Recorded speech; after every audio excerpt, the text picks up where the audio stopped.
राधे राधे दोस्तों, आज हम शिव पुराण का पाठ शुरू करते हैं। शुरू करने से पहले मेरी आप सबसे विनती है कि मेरे चैनल को सब्सक्राइब, लाइक और शेयर करना ना भूलें, ताकि हम आपके लिए अच्छी अच्छी कथाएं और पुराणे ला सकें। ओम नमः शिवाय। चलो आइए शुरू करते हैं। राधे राधे दोस्तों, आपका फिर से स्वागत है मेरे YouTube चैनल राधे श्याम में। आज हम आपको आगे की कथा सुनाते हैं। चलो आइए शुरू करते हैं। रात को परम सुंदर सजे हुए वास गृह में शयन करके प्रातःकाल भगवान शिव का जनवासों से आगमन। ब्रह्मा जी कहते हैं, शैलराज हिमालय इस प्रकार आवश्यक कार्य में लगे हुए थे और प्रियतम परमेश्वर शिव शयन कर रहे थे। इतने में ही सारी रात बीत गई और प्रातःकाल हो गया। पर प्रभात काल होने पर धैर्यवान और उत्साही पुरुष नाना प्रकार के बाजे बजाने लगे। उस समय श्री विष्णु आदि सब देवता सानंद उठे और अपने इष्ट देवेश्वर शिव का स्मरण करके वहां से कैलाश को चलने के लिए जल्दी जल्दी तैयार हो गए। उन्होंने अपने वाहन भी सुसज्जित कर लिए। तत्पश्चात धर्म को शिव के समीप भेजा। योग शक्ति से संपन्न धर्म नारायण की आज्ञा से वासगृह में पहुंचकर योगीश्वर शंकर से समयोचित बात बोले। प्रथम गणों के स्वामी महेश्वर, उठिए उठिए, आपका कल्याण हो। आप हमारे लिए भी कल्याणकारी होइए। जनवासी में चलिए और वहां सब देवताओं को कृतार्थ कीजिए। धर्म की यह बात सुनकर भगवान महेश्वर हंसे। उन्होंने धर्म को कृपया दृष्टि से देखा और शयन त्याग दी। उसके बाद धर्म से हंसते हुए कहा, तुम आगे चलो, मैं भी वहां शीघ्र ही आऊंगा, इसमें संशय नहीं है। भगवान शिव के ऐसा कहने पर धर्म जनवासे में से गए। तत्पश्चात शंभु भी स्वयं आ जाने को उद्यम हुए। यह जानकर महान उत्सव मनाती हुई स्त्रियां वहां आई और भगवान शंभु के युगल चरणों रविंद्रों का दर्शन करती हुई मंगल गान करने लगी। तदंतर लोकाचार का पालन करते हुए शंभु प्रातःकालीन कृत्य उनके करके मैना और हिमाचल की आज्ञा ले जनवासी को गए। उन्हें उस समय बड़ा भारी उत्सव हुआ। वेद मंत्रियों की ध्वनि होने लगी और लोग चारों प्रकार के बाजे बजाने लगे। अपने स्थान पर आकर शंभु ने लोकाचार वश मुनियों को, विष्णु को और मुझको प्रणाम किया। फिर देवता आदि ने उनकी वंदना की। उस समय जय जयकार, नमस्कार तथा वेद में उच्चारण मंगलदायिनी ध्वनि होने लगी। इससे सब और कोलाहल छा गया।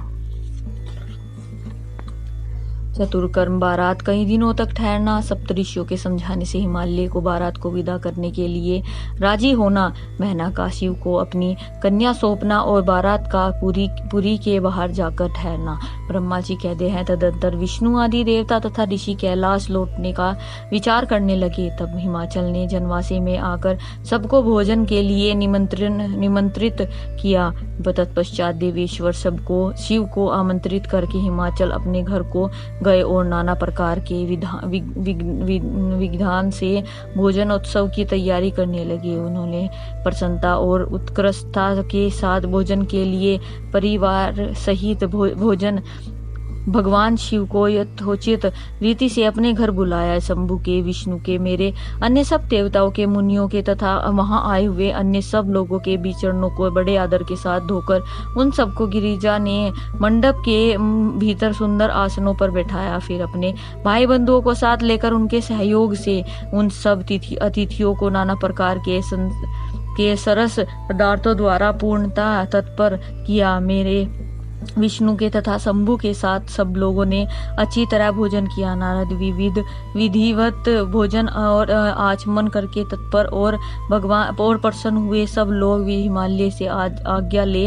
अपने अपने डेरे पर गए। मुनि इस प्रकार तीसरे दिन भी गिरिराज ने विधिवत दान, मान और आदर आदि के साथ के द्वारा उन सब का सत्कार किया। चौथा दिन आने पर शुद्धता पूर्वक विधि चतुर्थी कर्म हुआ, उसके बिना विवाह यज्ञ अधूरा ही रह गया जाता है। उस समय नाना प्रकार का उत्सव हुआ, साधुवाद और जय जयकार की ध्वनि बहुत से सुंदर दान देने लग गए। भांति भांति के सुंदर गान और नृत्य हुए। 5वें दिन सब देवताओं ने बड़े हर्ष और अत्यंत प्रेम के साथ शैलराज को सूचित किया कि अब हम लोग यहाँ से जाना चाहते हैं। आप आज्ञा प्रदान करके। उनकी यह बात सुन गिरिराज हिमवान हाथ जोड़कर बोले, देवगण आप लोग कुछ दिन और ठहरे और मुझ पर कृपा करें। यो कहकर उन्होंने स्नेह के साथ उन देवताओं को, भगवान शिव को, विष्णु को, मुझको तथा अन्य लोगों को बहुत दिनों तक ठहराया और प्रतिदिन विशेष आदर सत्कार किया।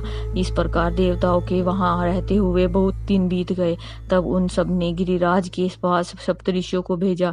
सप्तऋषियों ने हिमवान और मैना से समयोचित बात कहकर उन्हें समझाया, परम शिव तत्व का वर्णन किया तथा संप्रसन्नता पूर्वक उनके सौभाग्य की सराहना की। मुने उसके समझाने से गिरिराज ने बारात को विदा करना स्वीकार कर लिया। तत्पश्चात भगवान शंभु यात्रा के लिए उद्यम हो देवता आदि के साथ शैलराज के पास गए।